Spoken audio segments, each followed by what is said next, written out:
teachers warn about getting too attached to this, but they're talking, like 3 weeks at a time. But at the beginning, if it's a couple hours, don't worry about it. That's not getting too attached. It's probably a better use of hours than watching TV or something. So anyhow, it's not that something to look forward to. It's just something that happens naturally. See, now he's walking normally. There's no limp. Thank you. Okay, we're going to continue with the Sixth Patriarch Sutra.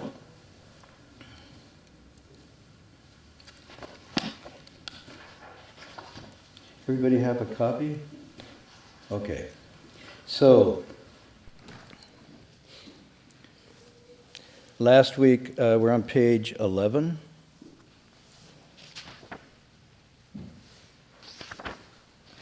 And last week, we do a little review each time. The Sixth Patriarch Hui Neng has arrived at the monastery of the Fifth Patriarch, sincerely come seeking both to learn more, but also to have his initial understanding or initial awakening confirmed. And the Fifth Patriarch sends him to work in the back, quietly, just cultivating and not showing himself very much. But for some reason now, the time is ripe for the Fifth Patriarch to sort of bring this tension in the monastery to a head.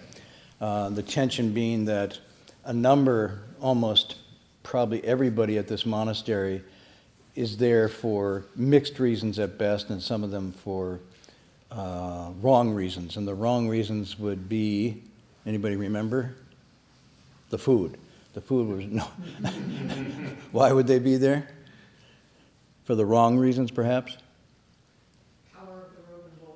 Right, that the Fifth Patriarch has received a symbol of his understanding of the teaching, and he's holding the robe and bowl that came from the previous Patriarch that's handed down from each to the other, and it's become an icon, almost like a fetish. Understand that language, and people have transferred all their desires and cravings, and especially now spiritual cravings, spiritual desires, a kind of oxymoron. It's a kind of spiritual materialism that they transferred onto this robe and bowl, and they're so eager to get it that they've reached a heightened state of watching each other like hawks to see if anybody's getting an edge. So when the Sixth Patriarch comes in, he's a layman, he's disheveled, he's been working, gathering firewood, he doesn't have any of the marks or characteristics of someone who'd be the elite. And so, but as soon as he opens his mouth, he makes some shocking statements, and everybody's like, whoa, who's this guy? Who's the new kid on the block? And the Fifth Patriarch quickly tells him to just hide because he's afraid for his well-being. The competition is that intense there at the monastery. But for some reason now, the Fifth Patriarch decides it's time to bring this to a head. It could be for a number of reasons. One, just as out of compassion, he can't let all these disciples keep going on and on with this crazy quest for awakening outside their own nature. This is really not healthy, and they're going to get just more and more tied up. On the other hand, he is getting older, and it's time for him to try to find someone who's going to continue this teaching. And now the Fifth Hui Neng has arrived, and clearly he sees it's time to do this, but how is he going to give it to Hui Neng without provoking all this jealousy and resentment from the others? So he's come up with an expedient, a verse contest. In other words, fair and level, everybody competes, and we'll just see who wins. And he's asking for them to write a very simple verse showing their state of understanding of this profound teaching. Do they really see deeply into their own nature? Do they get it? And where we ended up last week was everybody in the group, although they wanted it, yielded to the senior disciple who's called Shen Shou. He's the senior seated one. When the master isn't there, he's the one that leads the classes and teaches. He's probably seated first in line. So in terms of his seniority in a sense in terms of his privilege, if you want to use that word. He's the first one.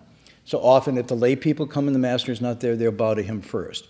He might be wearing a different colored robe at times. He might even wear the ceremonial robe when the master's not there, wearing a red robe instead of the other robes like others. So they all say, well, it's no use competing, and they do it for a double reason. They say, first of all, if we competed, it would show we didn't respect him. It would say we're on an equal footing and compete with you, so that would be disrespectful. On the other hand, they're afraid that if they do, he will also lose face if they beat him. So they're just all yielding, but there's another reason. They're sweating the same way he is, because they don't really want to show their cards. The verse will really reveal who's got it and who isn't. You know, it's like the X-ray. And of course, they would all like to keep in the shadows a bit here. So Shensho now feels this pressure. Everybody's yielding to him. So now he's truly number one, but it's not so comfortable being number one because it's all riding on him now. And so we see in this that he said, he broke out in a sweat, he was worried, he made 13 attempts in 4 days to do something with the verse. And of course, the master says, just write it right away, don't think about it. Because if you really understand it, you don't have to think about it. Well, 13 attempts in 4 days is a lot of thinking. And he's really, and it says in the text, it says he sweated over this, and he couldn't come up with anything. So he came up with this very clever thing. Instead of in the assembly, like we're sitting here, one of you says, here's my verse, and you stand up and recite it. He decided to do it at night where nobody could see him. And there was a wall, a corridor wall, that was actually being painted. A fresco was being designed to be put on there, painted by a famous artist, but it was still not painted yet. The artist was there waiting. So he went to this wall at night when nobody could see him, and he wrote his verse that he came to after this, probably the 14th attempt, on the 4th or 5th day. I don't think he set it out for copy editors and feedback like we do with text now, but he put it up there. And he did it so nobody could see him. So he said he took a candlelight. And his thinking was, if it's really good, I mean, if the master comes down and says, whoa, far out, this is great. Who wrote this? Well, he would say, I can't not say I wrote it. On the other hand, if the master just goes fart, it doesn't pass, then he can just slip back into anonymity in the assembly and not have to come forth. So he thinks this is kind of a winning strategy. So it says that night, and we're on the top of page 11 now, kept getting in this. Also, I like this part of him because there's a subtlety here on the top when he says this line, if it's unacceptable. He doesn't just say, if my verse doesn't make it, I'll be really disappointed and bummed out and I won't be the next patriarch. He actually has a kind of humility or sincerity. He says, that means I will ascend on this mountain, 10 to 11, in vain, receiving the venerations of others. So he's actually a little reflective. He says, if I don't make it, it will actually show that I haven't used my time well, I haven't really penetrated. And the humility I suggest here is that, and I will have not, the people that have been bowing to me and following me will have done this not genuinely. They wouldn't have learned, and they have wasted their time too. So there's some subtlety of good heart here in this person. He's not just a sort of climber or a competer for something. There's some genuine qualities. And then he says, and it's very interesting because you can interpret this line, where would I go from here? It's a very interesting line. It's sort of like, here I am throwing everything on this, right? It's the big gamble. And if I make it, wow. But he's even said earlier, if I make it and it's not for the right reasons, this won't do. But if I don't make it, he's saying, everybody will be disappointed in me. He won't say, oh, I'll be embarrassed because they're bound. No, they'll be disappointed, and rightly so. But then he says, and where would I go from here? What do I do next? Because this is like the moment in his life he's been waiting for. And if he makes it, he's on to something else. If he doesn't, he's sort of like, and again, it shows that he's committed everything he has to this one quest. And this is one of the hallmarks of someone who's doing real spiritual. They single-mindedly give up everything else to pursue this one goal. There's nothing more important. But the key to this, he's just off a little bit. He's off a little bit in wanting this. And that little bit, as he goes further and further, is going to move him further away from the goal. And yet, as we see afterwards, the fifth patriarch is not going to kick him out. There's an incredible, kind, compassionate response to his failure. And this, to me, is the roundness, the completeness of this teaching. So he says, where do I go? So it starts tonight. That night, in the third watch, around midnight, so that no one would know, holding a candle, he wrote his verse on the wall in the south corridor that would reveal his insight. And the verse read, the body is a Bodhi tree, the mind a mirror stand bright. Time and again brush it clean, and let no dust alight. So he's talking, the teacher says, the instructions were, if we go back, he said, each of you write a verse. I want you to draw upon your wisdom and use the wisdom essence or the prajna essence of your fundamental mind to compose a verse. So he's saying this verse should show the heart and core of the Buddha's teaching. What was the insight and understanding the Buddha had upon his awakening? What was then passed along and confirmed in others? What's the heart of it? That's what the verse is showing. So he says, the body, the human body, is this tree. It's a tree upon which come forth. The mind is a mirror stand bright. Now, the image you should have of this is, when we were doing the research on this, this is referring to a particular type of Chinese mirror setting, so that the mirror is placed on a wooden stand made of nice wood. And so it's not just a separate mirror. And the body Bodhi tree is referring to this mirror that's setting inside the wooden holder. So it's one unit. So you see the wooden thing holding, so body, and then the mind is a mirror. So he's created this mind-body sort of thing. And he said, time and again brush it clean, brush the dust of light so the mirror can stay reflective and full and pick up everything. So the mirror is a metaphor, if you will, or a symbol of the pure mind, okay? And that it rests on this body, it's held up by this body, this is where it dwells. And one should brush it clean. Cultivation, self-cultivation consists of brushing it clean, dust can alight. And the dust, this is also a metaphor. Well, you would have a clue, clean, so the dust must be something that's not clean. Duh. I have to do my classes, you know. And I say, oh, the dust is Bodhi dust. And then, no, it can't be because everybody, well then, you know, you tease it out. So what is this, huh? What's the dust they're brushing clean?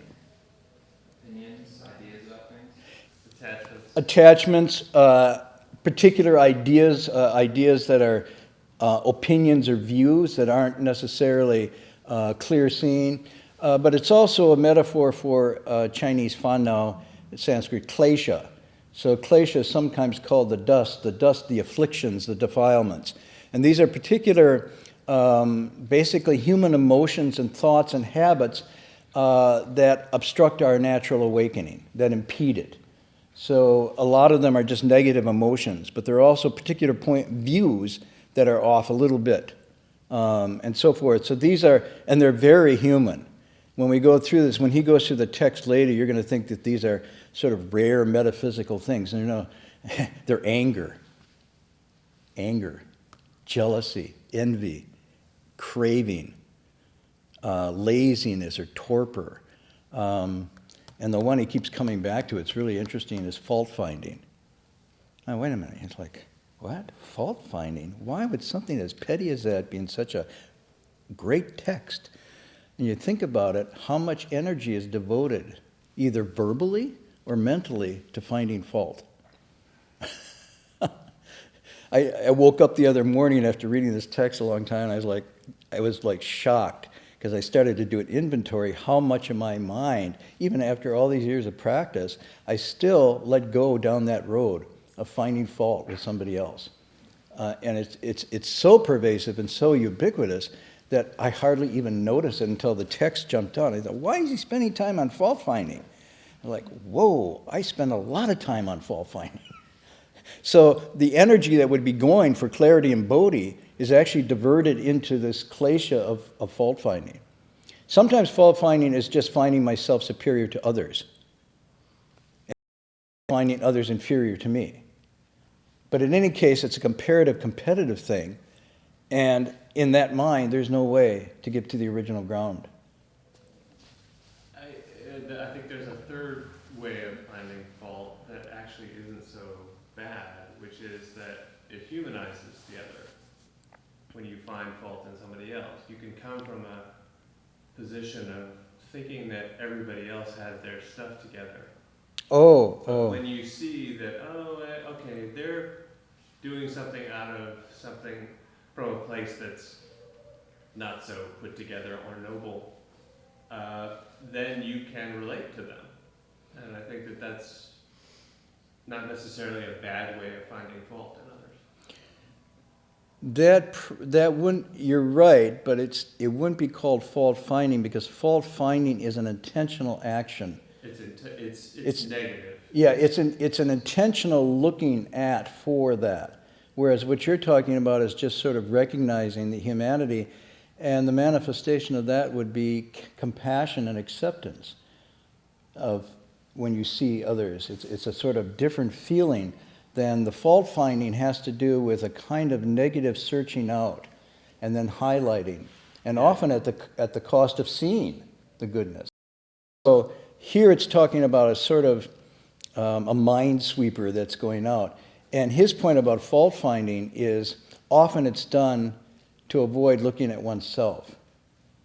And so he'll later say, in fact, the faults you find in others are the ones you most dislike about yourself. And so it becomes an interesting psychological cover-up. I'm petty and jealous, but she's much more petty and jealous than I am. And so even in that comparison, you end up. Okay. So after writing the verse, Shensho returned to his room without anyone knowing what he had done. Then he thought, if the fifth patriarch sees my verse tomorrow and is pleased, it will mean that I have affinity with the Dharma. It means I have a connection. If he finds it unworthy, it will mean I'm deluded, that karmic obstacles piled up in the past make me unfit to attain the Dharma. It is difficult to fathom the sage's intentions. So here he's saying, if this verse passes, it means I'll have some connection. It'll show that I understand the Dharma.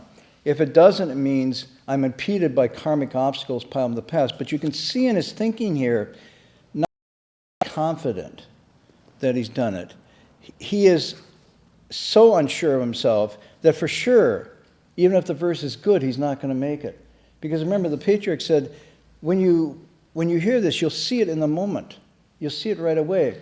And there'll be no doubt whatsoever. And it's not there's no doubt because you're arrogant and confident. It's because your mind is completely unimpeded. So as soon as you have this, well, I don't know. And he's saying it's difficult to fathom the sage's intention. He says, I don't know how he will judge this. So clearly already it's prejudged as not being there. Because he would put it up on the first day, on the first attempt. He would be relaxed and at ease. And even if the master came on and said, no way, he would just go, no, doesn't matter. Because he would be confident. But now he's completely so unsure of it, he has to wait. And he says, and who can know what the sage is going to say? No one can fathom the sage's intentions. Now the fifth patriarch knew that Shensho had not yet entered the gate. This is a technical term, and it's a metaphor. It has two levels. The gate is sort of the transitional point where you go from one place to another, obviously, but from one understanding to another understanding. And there's a passing through that happens, a transformative moment. When people decide to become monks and nuns, they enter the gate. They enter the gate of the monastery, but it's not just entering the gate of the physical place. They're entering the gate of another realm. And when they enter that gate, that's why they change their clothes, they change their name. It's a liminal kind of movement across from one place to another. It's also used to point to a change, almost 180 degrees of change in your understanding. Before I was this way, confused, attached, and whatnot, and I saw the light, and I've now moved into another space, another way of being with my life, a whole orientation. So sometimes passing through the gate doesn't mean you become a monk or nun.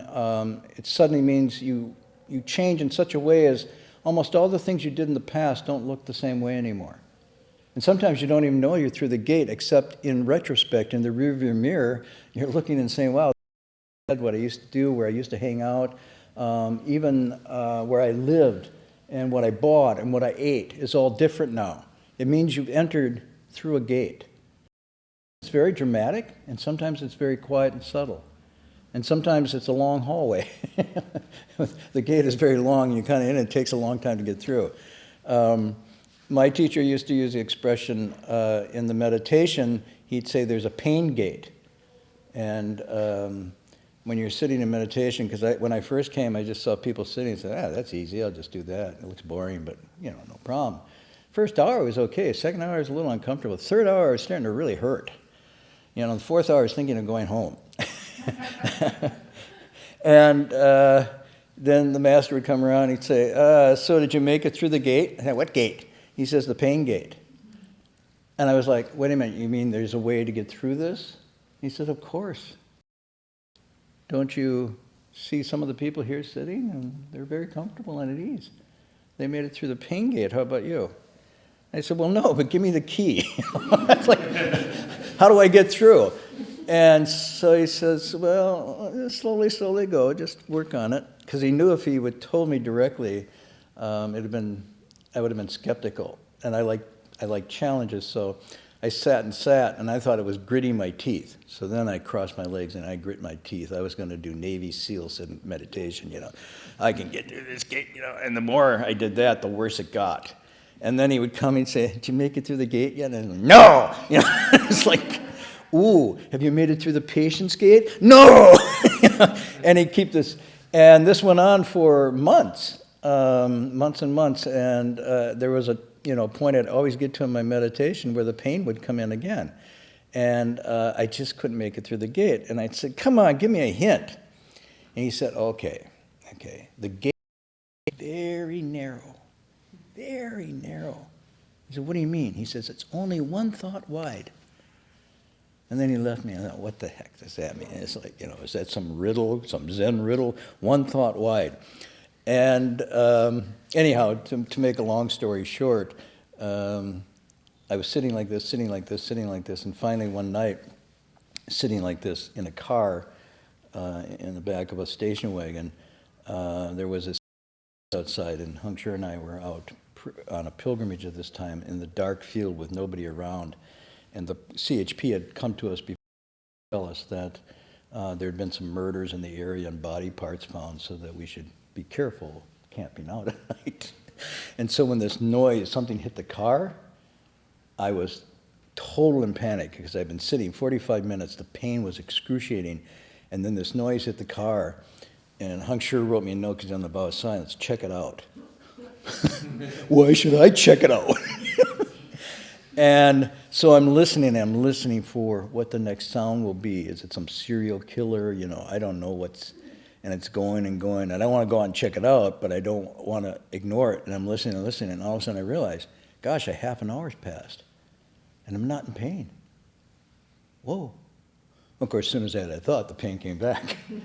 But then I realized, that's what he means by it's as wide as a single thought. Because when my attention was totally focused, not on the pain, but just on my life, depending on what was out there, the pain disappeared.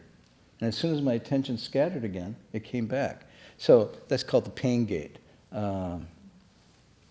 There's many gates like that. But this also means it's used as a reference for somebody whose understanding is close or equal to the master's, and therefore they can enter the gate of his room. So they're called room-entering disciples, you see. And so in the part that's going to come up, he invites the disciple to come to his room, which is an indication now that they are no longer divided by that kind of space. They're almost brothers instead of teacher and student.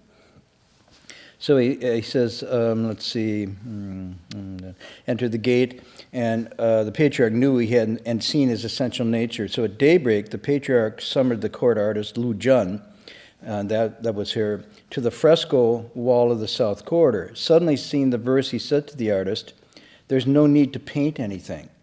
So in other words, the wall was blank. This famous artist was there to do the fresco, but then he called him and says, "No need to do anything there."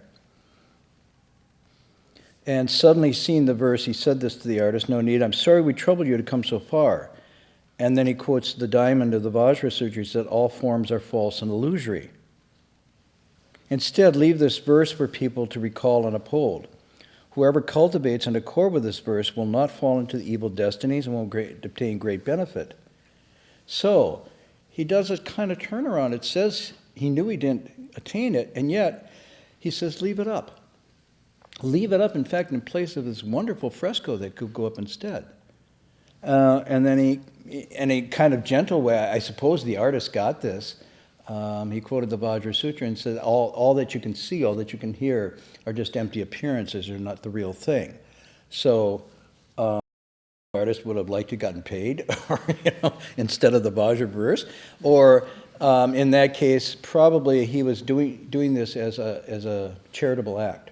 So many artists and musicians and literary people would make contributions to the monastery by copying out text or doing paintings, and more common people would give their skills with carpentry and painting and so forth.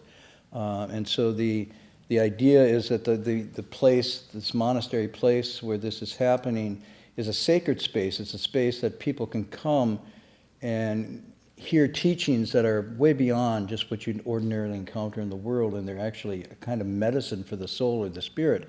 Therefore, the monks and nuns who live there just devote themselves to this cultivation, but then those people who want to partake in this and get teachings come and donate their services. So it's a reciprocity, a kind of symbiotic relationship between the people and the way place.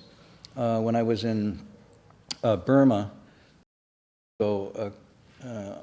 as a monk, we went to a place called Pagan, and Pagan is just, as far as the eye can see, it's just filled with stupas and pagodas. It's a most incredible place. I mean, here you see stores and strip malls and houses and whatnot.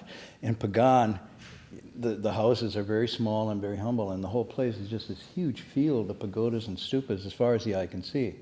In fact, when we flew in, the pilot just curved and bent, and you feel like you're entering a magic land. There's no place like it. You fly over cities and whatnot. When you come in there, everything is just covered with these beautiful stupas and pagodas, even the ones that are crumbling down, and they're different heights, different shapes, different sizes. And nothing's allowed to be built higher than the major pagoda, which is the golden pagoda Shwedagon. And so the architectural variance, you can't get a variance for anything bigger than a stupa pagoda. But when we were there, of course, with time and the southeastern Asian climate, they decay and they go bad. But I was sitting, it was a really peaceful spot, and this family came up, and we started talking, and the man said, "Oh, it's my vacation next week." I said, "Well, where are you going to go? What are you going to do?" "Oh, we're all going to come here and just fix up the stupa and pagoda. We're going to get some paint and some gold leaf and, get the rot off of here and clean it up." And I said, "Why?" He said, "On a vacation, it's just a waste of time. This is really fun. And besides, I'm doing something that benefits the world." This is just a common person. But it was just a wonderful expression. The whole family was all set to do this. And sure enough, the week later, I saw them all out there, like 20 or 30 people all over the stupa and pagoda, cleaning it and getting it ready. That was their vacation. So I don't know why I digressed. The artist. So the artist was coming maybe to do this, and sometimes I can't even catch myself. So, if my string gets too far away, somebody grab it. So he says, no need to paint. And he leaves the verse. And he then instructs to light incense and bow before the verse and recite it so they might see their essential nature. Okay.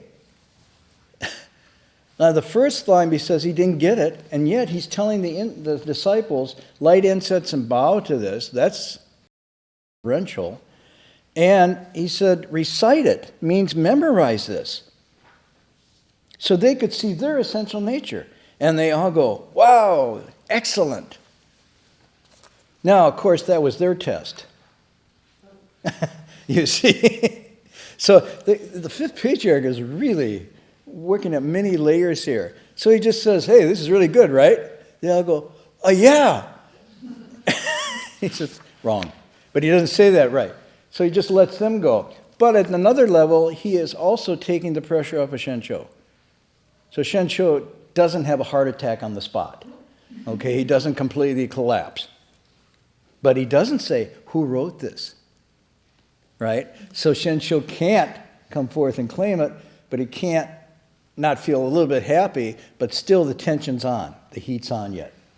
It's really good. You think going to a monastery is really peaceful? It ain't. You cook there. At the third watch around midnight, the third watch at midnight, he summons Shensho into the hall and asks him. He summons him into the hall, not to his room. Okay? So this is interesting. Did you write this verse? And Shensho says, yes, Sho did it. But I dare not claim to the position of patriarch. He's very quick not to. Because he's like, did you write it? He says, yes, I read it. And you said everybody could get their essential nature, but no, he doesn't do that. He's like, yeah, I wrote it, but I don't dare yet claim. I only hope the High Master will be compassionate and see whether the disciple has any wisdom or not. So he's still waiting. He's smart enough to realize not to just jump and say, yeah, I did it. Isn't it great? High fives all around in the robe and bowl. And, He talks about himself in the third person. Yes. Well, why do you think that is? I'm not sure. You could just see it as a courtesy or a formal respect. Right. You know, this is his teacher, he's a disciple. So in this tradition, you'd often say, when I would meet with my teacher and I wanted to do some kind of, I would say this disciple or disciple so-and-so. The other reason for doing that, it avoids a kind of sticky intimacy. So it keeps the student-teacher relationship one of mentor and mentee as opposed to buddies. And it avoids a kind of buttering up sort of thing. And so, because the teacher is a kind thorn. I don't know how else to describe it. You don't hug your teacher. Because the teacher is there to break your attachments and get you to see your essential nature, not to form some kind of relationship or set up some enlightened commune. And so the relationship with the teacher, I tried all my wily ways to give him gifts and butter him up and whatnot, and all I got was just a frown and a scowl. And finally, when I got a scolding, I was totally disheartened and hung shire. He says, oh, no, that's good, he likes you. Why? Because he scolded you. Oh, okay. And I started to realize that his only goal, like a doctor, was to cure you of your illness and see you on your way healthy again. It wasn't to prolong your illness so that you would be dependent on the doctor, nor to sort of set up a kind of camp where you all hung out together and sang songs and, whatnot. His goal was, you only need me for as long as you're not healthy. When you're healthy, get out of here. Yeah, Because manner wasn't primary. What's that? Bedside manner wasn't primary. Bedside manner wasn't primary. No. Well, it was to some extent if it mattered that would help you get healthy sooner. If it wasn't, then bedside manner could be very abrupt. Okay, you need this medicine, take it. Bitter medicine is good medicine is bitter to the taste. True words are hard on the ears. That was the approach. And so he is keeping this relationship formal because he doesn't want to have a preferential and also doesn't want to establish anything other than this. So he says, the patriarch said, your verse shows that you have not yet seen your original nature. And you'll see we have a footnote below in Chinese, and this is called many names. Sometimes it's called zixing, which means self-nature, not the ego self, but the true self nature. Sometimes it's called banqing, means fundamental or original, basic. Not original in the sense of time, like originally back in some Garden of Eden state. But this is talking fundamental to you at all times. So this is not something that's previous to now that you lost, but it's something that is grounded, it's the ground of your being right now at all times. And then sometimes it's called Zhenqing, which is just true nature, or it's sometimes called just Xing. And they all basically refer to the same thing. So we have used it throughout this translation, sometimes the one, sometimes the other, but it's basically talking about the same thing. So this helps a little bit understand.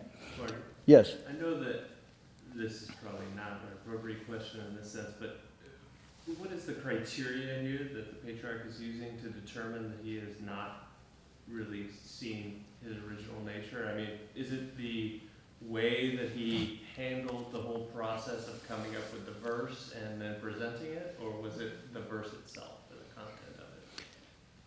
Again, from this, okay, this is a very good question. The answer is very straightforward and also kind of complicated, because the answer is yes.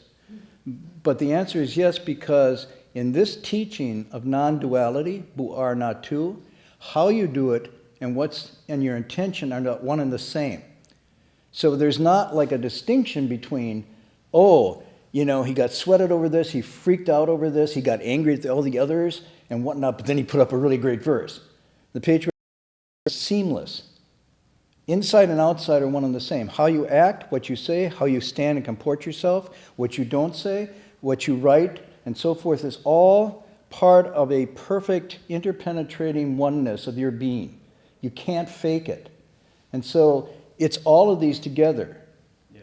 You know, and it's like, that's why a good teacher, and you'll see later in these encounters, somebody will come in who's apparently really profoundly awakened.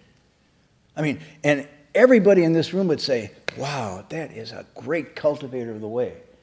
And that person will come in, and the patriarch will just sit there like that and go, huh, you bowed, but you didn't touch your forehead to the ground. Huh? Well, I'm in a hurry, I want to. No, he says, that very not touching your head to the ground shows you're a little bit arrogant, and you don't really believe I'm a teacher. And he just goes in there, and of course, that is the illness that this person has. And everybody thinks this person, because they've memorized this sutra and recited thousands and thousands of times. Very impressive. I can't even remember my code numbers for all my accounts. You know, it's like, enter your password. Ooh, you know. So this guy memorizes like the Avatamsaka Sutra and recites it from memory hundreds of times. And the patriarch doesn't do anything, just watches that one little thing and says, from this little string, I can pull to the heart of your illness, which is arrogance. And with that attitude, you'll never get an understanding. And often when that happens, it's very interesting, the person at first resists and then turns and often cries. And it's like a dam has been broken inside that they've been hiding and holding behind. And so for the great teacher or a skillful teacher, this is everything you say, everything you do, manifest your mind. That's why people, oh, they can read my thoughts. Well, you maybe not. Maybe they're just reading your body language. We used to do things, we were learning, the way we learn Chinese, because learning Chinese for some people is really easy, for some people it's really hard, for some people it's totally impossible and inaccessible. But the way he to teach us, which was to do verse competition. And so my teacher would go to the board, the blackboard, and he'd write 2 or 3 Chinese characters. And then your task was to match that. It's called duelian, matching couplets. And it was kind of fun. It was a game. So he might say, let's see. The pure sage sits in the deep valley.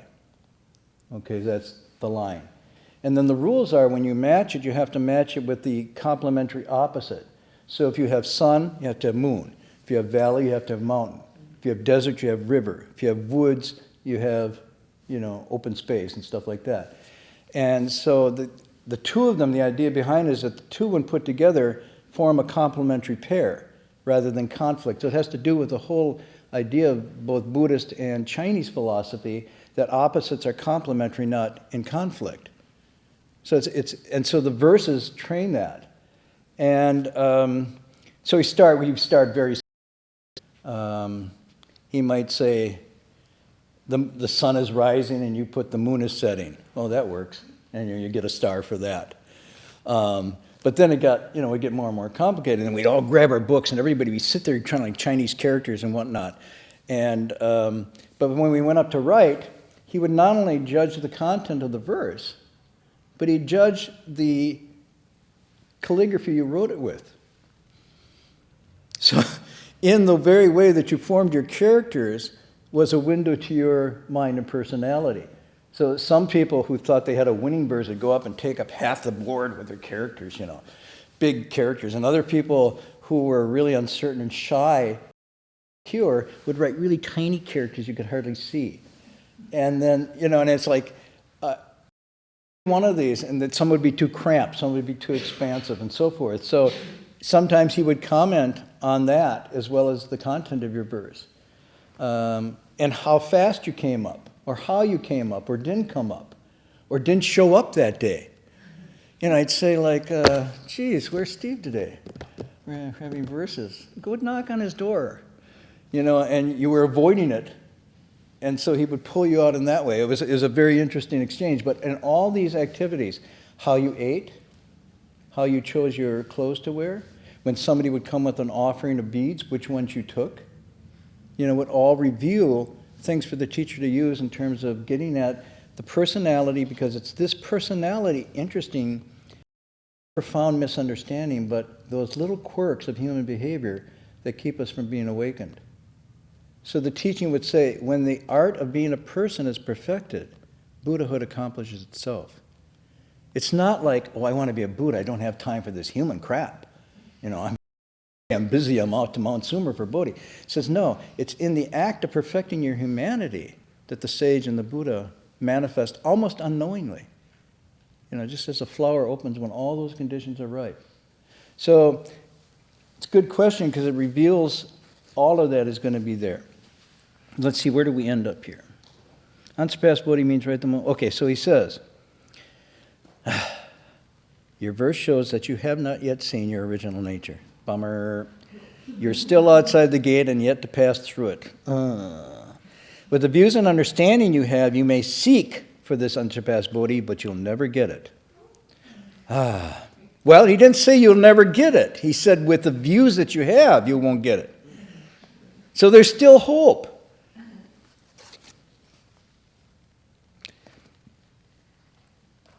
Unsurpassed Bodhi means, he comes back, right at that moment of speaking, you're able to recognize your original mind and see that your own fundamental nature is unborn and undying. Unsurpassed Bodhi means that you yourself see this naturally at all times and in every instance of thought, that the myriad dharmas are of a piece, identical. And that what is true of one is true of all. All the myriad phenomena are naturally thus as they are. And a mind that is this way accordingly is the true reality. To see in this way is the essence of Supreme Bodhi. So now he gives him a correction, not a passing mark, but leaves him in the arena, but now gives him some very direct, pointed teachings about what it could mean. Now, he's not going to understand this right now, probably any more than we get what that was just said right now. But he's giving him the clues. Why doesn't he tell him more? Why doesn't he just tell him the answer, so to speak? You can't put it in words. Well, these are the best words he can put it into. But the thing about this is you have to know it directly for yourself. And this is going to come to the next theme we'll get to next week about this idea of the Dharma transmission. He cannot transmit this teaching. If he's not ready. Right. And it's not something that can be given. It's something that can be experienced and then confirmed. And all the sort of ways of getting there. The methods can be shown. But unless you do it yourself, it doesn't happen anymore. And he says, any more than someone else eating food will make you full, someone else wearing clothes will keep you warm, someone else taking a nap will give you rest. This is the same way. You have to. And that's why there's a famous line from the Dhammapada. No one liberates you but yourself. No one can and no one may. You yourself must walk the path. Buddhas only show the way. And so it's like the teacher can only show, can give all these set-up devices to make it happen, but can't make that flower bloom except through self-effort. So why doesn't he even give him a day or two? I mean, he's just told him he's going to have to get to work in a radical sort of way, and then think it over for a day or two. Well, what I was saying, the teacher doesn't say, so go in the back in the sauna and like hang out and relax, maybe next life. No, this guy, he knows he's eager, he's going to keep the flame there. He's taken it off a little bit. The guy doesn't despair, doesn't commit suicide, doesn't give up, he still has hope, but now he gives him another thing to chew over. So he is continuing to teach him. He's putting him back into the pot and stirring him up a little bit and keeping the pressure on. It's pretty cool. I mean, hot, but it's cool what he's doing, right?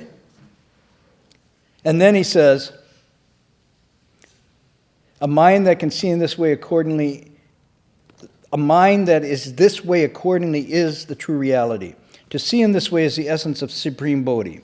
Go and think it over a day or two, complete another verse and bring it to me. And if you've entered the gate, I will entrust you with the Dharma robe and bowl.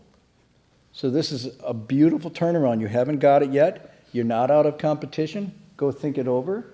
Now you know he's not going to do it. I mean, you got a feeling, right? Oh, maybe you don't know. I broke the suspense. Right? But he hasn't despaired. He hasn't been kicked out. He's still in the keeping of the race for what he thinks is a race yet. But he's also been given some medicine here that's a little hard to swallow. We don't have time to unpack this too much. We'll come back to it. But I guarantee, no matter how much we unpack it, it won't unpack it sufficiently. You say, God, I got it. Because it is something that is a hint, but it's not something you can just intellectually grasp without the transformation that cleans the ground for clear seeing, which means the klesha has to be gone, and then it's like immediately seen. Make sense? Yeah. So your question, though, will become answered by the content of the verse as well. Because if you turn the page, now don't read it, you'll see there's another verse on page 14. Now don't look at it, okay? Because that's the answer. Don't look at it. You'll see almost the same words, just a couple turns of characters, and this verse makes it. And when you look at these two, then ask yourself the question, what's the difference between these two? And why does one make it and the other one doesn't? Almost identical characters. And then you'll see the content of it, why he doesn't make it. So this is really, really interesting. Yeah.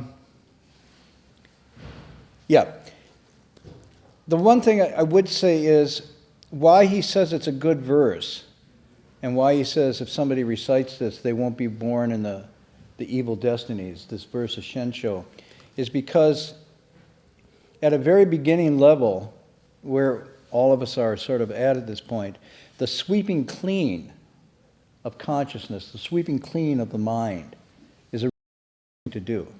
It's not a bad thing to do. And in fact, as we sit and as we experience things, we don't experience it on the level that he just talked about it. Basically, there's not one thing, everything's okay, and blah, blah, blah. What we experience is a flood of dust in our consciousness most of the time. And so our beginning practice often will benefit by this verse, the idea that we could, in fact, sweep it clean, and there could be a cleanliness obtained by disassembling stuff, taking stuff, dismantling all the stuff that's going on. And so this becomes a useful verse at the beginning because, for example, when we sit in meditation here at night, I'm assuming, now I might be wrong, but there's a lot of dust. Okay, and I'm not talking about the football game's dust that sort of comes in the windows. You sit here quietly and you think, no thought, empty mind. And it's just like flooded. There's stuff. Some of you. Now, some of you are totally in nirvana, but I don't think necessarily. And what's interesting about it is, I would venture to say, you could not write down 99% of what went through your mind for those 45 minutes we were sitting here. And you say, yeah, I was flooded. Yeah, there was lots of feelings, emotions, thoughts, ideas, blah, blah, blah, memories, dreams, reflections, all this was going through. Where is it now? It's gone. And you're going, wow. For 45 minutes, I was just in this dust storm, and I have nothing to show for it. Which is sort of suggests that the content of it wasn't very worthwhile and interesting. That's one conclusion. And secondly, even if it was, you can't hang on to it. So that's going to lead into the next patriarch's verse about what dust can you accumulate. But at the beginning, it's a good process, because what you do in your meditation, when you describe meditation, the three things you were doing, by focusing on one thing and keeping your focus back, you're able to see the dust. Most of the time you think the dust is me, it's my life, my identity, this is all about me. When you focus on one thing, all of a sudden that dust just becomes dust. And it comes and goes all by itself, and you're going, whoa, if I don't pay attention to it, if I don't feed it, or I don't try to push it away, it's got nothing to it at all. It's just like bubbles going pop, pop, pop, pop, pop, pop, pop, pop. And so you get a moment where, with the meditation technique, you can actually see the dust is not so heavy as you think it is, nor is it quite so identity-centered as you think it is, and it comes and goes by itself. And that moment of sweeping clean, that moment is a beginning foothold on something that returns to a profound contentment and stillness. But at the beginning, the sweeping clean is the technique of just watching it rise and fall. And if for 45 minutes all you do is just watch the dust storm of your own mind, that's actually great benefit. It's actually, you're actually seeing what's the driving mechanism of your life. So, the other thing I was going to tell you was, remember I told you when the meditation, the third one is you use your breath. You can count your breath, but you can use your breath on a deeper level to say, all conditioned dharmas are dreams, illusions, bubbles, shadows. The breath comes and goes. You can't hold it. You can't keep it, right? So, this way, no matter how hard you want to hold that breath, you can't hold that breath. It will just, and you can't keep the one you had, nor can you go ahead and get the next one until you're ready. So all things are like, so I was saying this and I thought it was pretty good. And then it's just a short story. So I got two little nieces, and one of the little nieces must have heard me talking to someone about this. And so last week I got a call that she was in the hospital. So I said, well, what happened? Well, they were at school, and they gathered in a corner, and they decided to have a contest. It was who could hold their breath the longest. Yeah. And so I have two little nieces, one 6 and one 8. And so the one who's 8 held it until she went unconscious. Fell down, hit her head, vomited, the whole thing. And then he took her to the hospital. So I was going, wow. And I was thinking, I hope that didn't come from her hearing me. So the little one comes over while her sister's in the hospital. I said, what happened? She said, well, Samantha held her breath and, fell and whatnot. I said, wow. Who came up with this idea? And she said, I did. So the 6-year-old did. I said, and so your sister, though, held her breath and whatnot, and then she fell over. Why didn't you? Oh, that would be dumb. This is beautiful. So I said, okay. And what did you do when she fell on the floor unconscious? I stared at her.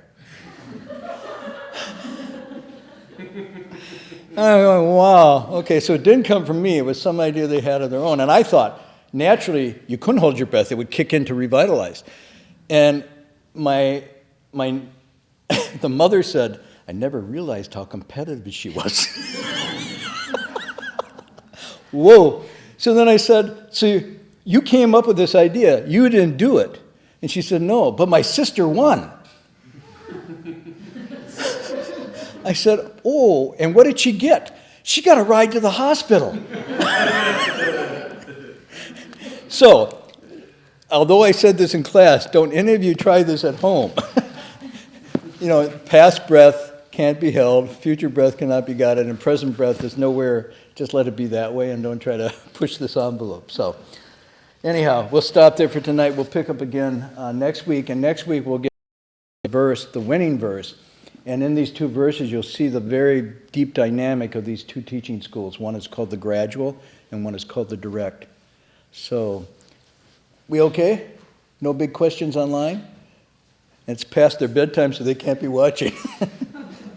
Yeah, any announcements to me? Yes? I have a question. Mm-hmm. You mentioned last week that when we came this week, you would address how people relate to the big question. Oh, right. You want a minute or two, or you want to quit? In other words, the question came up. He says, do this verse because the one great matter of how you're born and what happens after you die is the big question of the human condition. Yet, most people don't pay attention to it, and yet it pays attention to them. There's no way to avoid it, and yet we try to deny it. And then the Buddha at one point gave a discussion or a teaching about how people, when confronted with that condition, slip into three modes of response. Actually four. One mode is to look at it and say, I better get serious about what I'm doing with my life here. If I'm born to die and there's just this brief interval in between, I should really, really look to find out what the answer to this, quote, riddle is, which begins a path of self-cultivation. This is what this teaching is all about. It's to answer and address that question. But the Buddha said, most people go into some form of denial in response to that. And he says that form of denial basically explains the whole of the human condition. So, and he said, basically it turns into an anxiety. And that anxiety is an anxiety of a sense of incompleteness and insecurity, which of course you could see, if you look at that, it would create that. And he said it's a misperception. You get spooked. And because you get spooked, you feel insecure, and because you feel insecure, you start to seek and grasp. And the more you seek and grasp, the further away you go. And it just rolls on like this. So this seeking and grasping he called a thirst.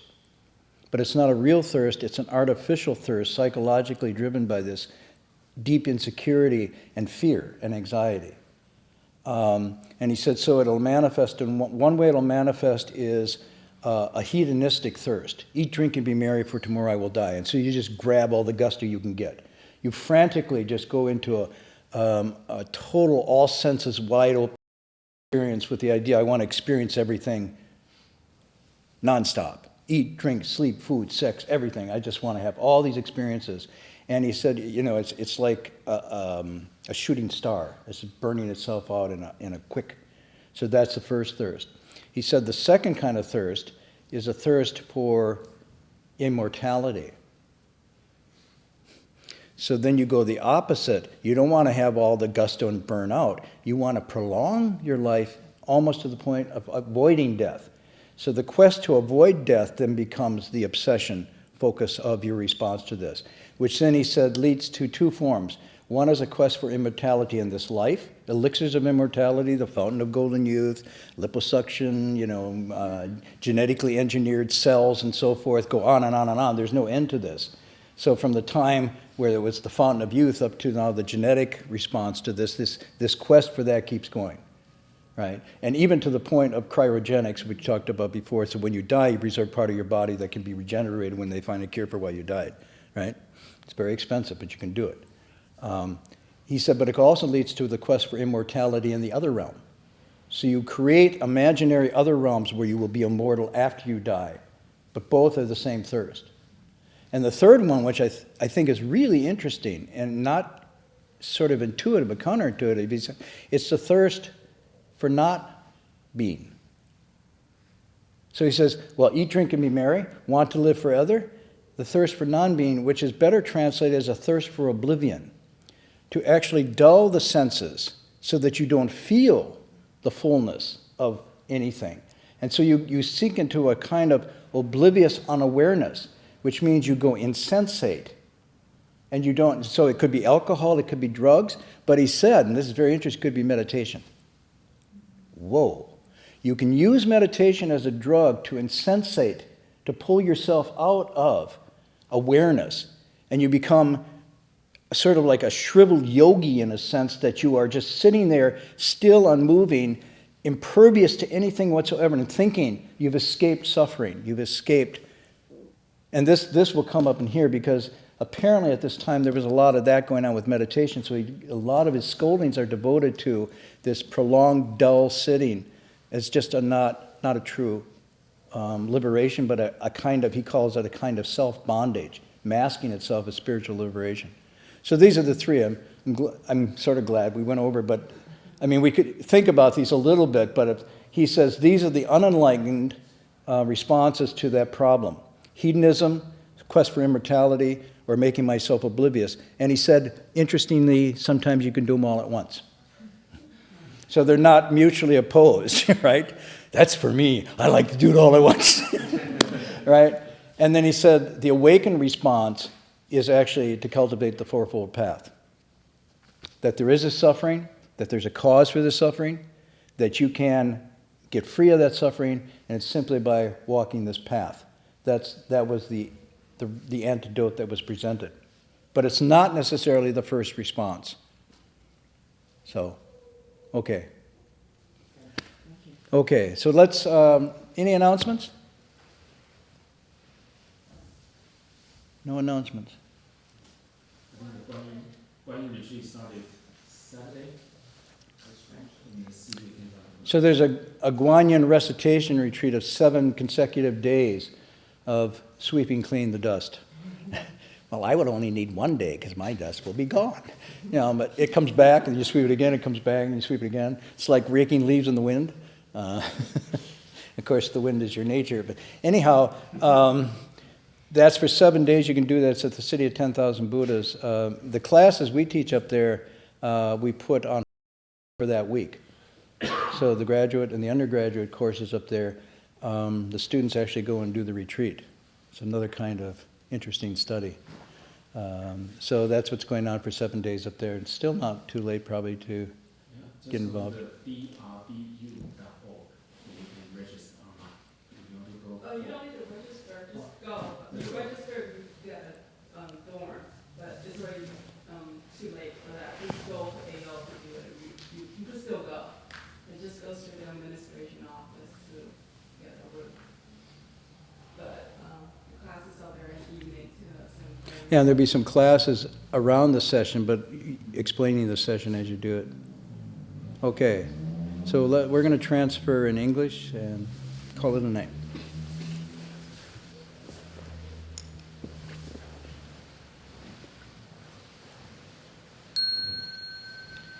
May every living being, our minds as one and radiant with light, share the fruits of peace with hearts of goodness, luminous and bright.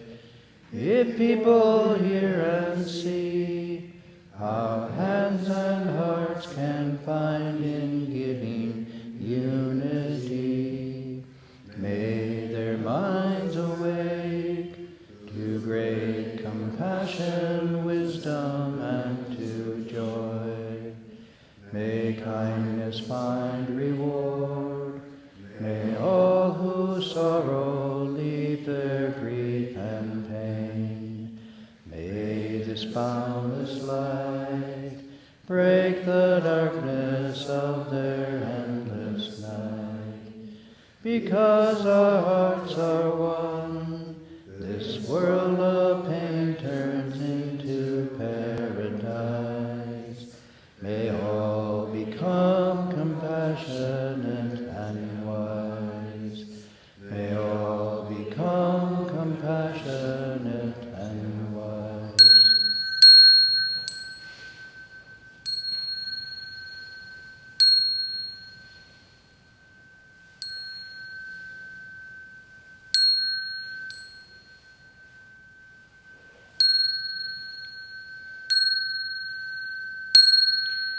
Ping Li San Bao.